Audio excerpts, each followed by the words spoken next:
അപ്പോൾ ഇന്ന് നമ്മൾ നെക്ക് വെട്ടുന്നതാട്ടോ കാണിച്ചു തരുന്നത്. അപ്പോൾ നെക്ക് നമ്മൾ ചുരിദാറിൻ്റെ പാറ്റേൺ പോലെ തന്നെ നമ്മുടെ നെക്കിൻ്റെ പാറ്റേൺ ഉണ്ടാക്കി വെച്ച് കഴിഞ്ഞാൽ നമുക്കിതുപോലെ ഈ ഒരു ഷേപ്പ് തന്നെ വേണമെന്നുണ്ടെങ്കിൽ നമുക്ക് വീണ്ടും വീണ്ടും റിപ്പീറ്റ് ചെയ്ത് വയ്ക്കാനായിട്ട് അളവുകളൊക്കെ എടുത്ത് വെട്ടുന്നതിനൊക്കെ നല്ലതാണ്. നമ്മളിതുപോലെ പാറ്റേൺ ഉണ്ടാക്കി വെച്ച് കഴിഞ്ഞാൽ നമുക്ക് പെട്ടെന്ന് വെട്ടാം കേട്ടോ.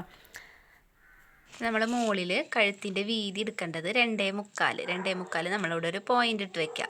അതിന് ശേഷം നമ്മൾ താഴത്തോട്ട് എടുക്കേണ്ടത് 5.5 അപ്പോൾ അതേ 5.5 നമുക്കിവിടെ അടയാളപ്പെടുത്താം കേട്ടോ. അതിന് ശേഷം ഇങ്ങോട്ട് നീട്ടി വരയ്ക്കുക. ഇവിടെ നമ്മൾ 5.5 തന്നെ അല്ലേ നോക്കിയിട്ട് പോയിൻ്റ് ഇട്ടിട്ട് അടയാളപ്പെടുത്താം. അപ്പോൾ നമ്മളിന്ന് ഒരു കഴുത്താണ് വെട്ടുന്നത്. അപ്പോൾ അതിൻ്റെ ഷേപ്പ് നമുക്ക് ഇവിടെ ഏത് ഷേപ്പ് വേണമെങ്കിലും ഇതിൽ വരച്ച് കൊടുക്കാം കേട്ടോ. അപ്പോൾ നമ്മളിന്ന് വരയ്ക്കുന്നത് ഇതുപോലത്തെ ഒരു ഷേപ്പാണ്. അപ്പോൾ ജസ്റ്റ് ഇതുപോലെ ഒന്ന് വരയ്ക്കുക കണ്ടോ. ഈ പോയിന്റിൽ വരയ്ക്കുക. അതുപോലെ തന്നെ ഇവിടെ സെൻറ്ററിലായിട്ടൊരു ഹോള് പോലെ ഇങ്ങനെ ഇടുന്നുണ്ട്. അപ്പോൾ ഇത് നമുക്ക് കട്ട് ചെയ്ത് നോക്കാം. അപ്പോൾ ഇത് സിമ്പിളായിട്ടുള്ളൊരു കഴുത്താണ് കേട്ടോ. അപ്പോൾ അതിന് ശേഷം വേറൊരു കഴുത്തും കൂടെ നമ്മൾ കാണിച്ചു തരുന്നുണ്ട്. അപ്പോൾ ഇതിങ്ങനെ വെട്ടി മാറ്റി കൊടുക്കാം. അതിന് ശേഷം ഇതിൻ്റെ ആ ഒരു സ്ക്വയർ പോലത്തെ പീസ് മാത്രം ഇങ്ങനെ വെട്ടിയെടുക്കാം നേരെ. അപ്പോൾ ഇതാണ് നമ്മുടെ പാറ്റേൺ ആയിട്ട് വരുന്നത്. അപ്പോൾ ഇനി നമുക്കിത് നിവർത്തി നോക്കിയാലോ നമ്മുടെ കഴുത്ത് എങ്ങനെയുണ്ടെന്ന്. അപ്പോൾ നല്ല അടിപൊളിയായിട്ട് കിട്ടിയിട്ടുണ്ട്. അപ്പോൾ ഇതുപോലത്തെ പാറ്റേൺ ഉണ്ടാക്കി വെക്കുക. അതിന് ശേഷം നമ്മുടെ തുണിയുമേൽ ഇത് ഇട്ട് കൊടുക്കാം. നമ്മളെ തുണീനെ ഇതുപോലെ 2 പീസാക്കിയിട്ട് മടക്കിയിടാം കേട്ടോ. അതിന് ശേഷം നമ്മൾ വെട്ടി വെച്ചിട്ടുള്ള നമ്മുടെ കഴുത്ത് ഇതിലോട്ട് ഇങ്ങനെ വെച്ച് കൊടുക്കാം. ഇതുപോലെ വെച്ച് കൊടുക്കുക. അപ്പോൾ നമ്മൾ ചുരിദാർ വെട്ടണമെന്ന് വെച്ചാലും നമ്മുടെ ആ കഴുത്തിൻ്റെ ഭാഗത്ത് ഇതുപോലെ പാറ്റേൺ ഉണ്ടാക്കി വെച്ച് കഴിഞ്ഞാൽ ഇതിങ്ങനെ വെച്ച് കൊടുത്തതിന് ശേഷം നമ്മൾ പെൻസിലോ ചോക്കോ ഉപയോഗിച്ചിട്ട് കറക്റ്റായിട്ട് അടയാളപ്പെടുത്താം കേട്ടോ.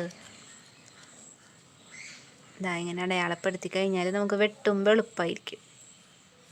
ഇതിങ്ങനെ അടയാളപ്പെടുത്തുമ്പോൾ ഈ പേപ്പറൊന്നും അനങ്ങാണ്ട് നോക്കണം. ഇതിനെ അടയാളപ്പെടുത്തിയിട്ട് നമുക്ക് ഈ തുണി ഈ ഭാഗം കട്ട് ചെയ്ത് മാറ്റാം. കണ്ടോ, നമ്മളിതിൽ അടയാളപ്പെടുത്തിയത് ഇപ്പോൾ ഇതിൽ വന്നിട്ടുണ്ട്. ഇത് വെട്ടി മാറ്റി കഴിഞ്ഞാൽ നമ്മുടെ കഴുത്ത് ഇവിടെ റെഡിയായി.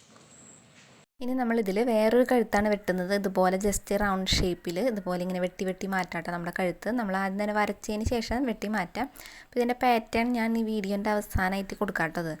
അപ്പോൾ കറക്റ്റ് ഒരു റൗണ്ട് ഷേപ്പായിട്ട് ഇങ്ങനെ വെട്ടി മാറ്റുന്നുള്ളൂ നമ്മൾ. അതിന് ശേഷം എന്തെങ്കിലും നിവർത്തി ഞാൻ കാണിച്ചു തരാം. കണ്ടോ, അതിന് ശേഷം പാറ്റേൺ നമുക്ക് ഇതുപോലെ ഒന്ന് വരച്ചെടുത്ത് വെച്ച് കഴിഞ്ഞാൽ നമുക്ക് ഈ പാറ്റേൺ ഉപയോഗിച്ച് നമ്മളെ ഡ്രസ്സിൻ്റെ കഴുത്തിൻ്റെ ഭാഗത്ത് ഈ പാറ്റേൺ ജസ്റ്റ് വെച്ച് കൊടുക്കുക. അതിന് ശേഷം അടയാളപ്പെടുത്തിയിട്ട് നമുക്ക് വെട്ടി മാറ്റാം.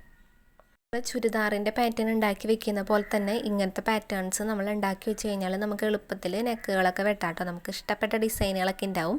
അപ്പോൾ അതൊക്കെ നമുക്കിതുപോലെ പാറ്റേൺ ആക്കി വെക്കുക. അതിനുശേഷം നമ്മൾ ചുരിദാറിലോ അതുപോലെ തന്നെ ടോപ്പുകളിലൊക്കെ അങ്ങനത്തെ ഇതിൽ കൊടുക്കാം. അപ്പോൾ ഇന്നത്തെ വീഡിയോയിൽ ഞാൻ ഈ നെക്കാണ് കേട്ടോ കാണിക്കുന്നത്. അപ്പോൾ അടുത്ത വീഡിയോയിൽ നമുക്ക് പാൻറ്റ് വെട്ടുന്നത് അതുപോലെ തന്നെ ബാക്കിയുള്ള കാര്യങ്ങളൊക്കെ കാണിക്കുന്നതായിരിക്കും. അപ്പോൾ വീഡിയോ ആദ്യമായിട്ട് കാണുന്നവരാണെന്ന് വെച്ചാൽ ഒന്ന് സബ്സ്ക്രൈബ് ചെയ്ത് സപ്പോർട്ട് ചെയ്തിട്ട് കാണാം കേട്ടോ എല്ലാവരും. അപ്പോൾ ഇന്നത്തെ വീഡിയോ ഇത്രയേ ഉള്ളൂ.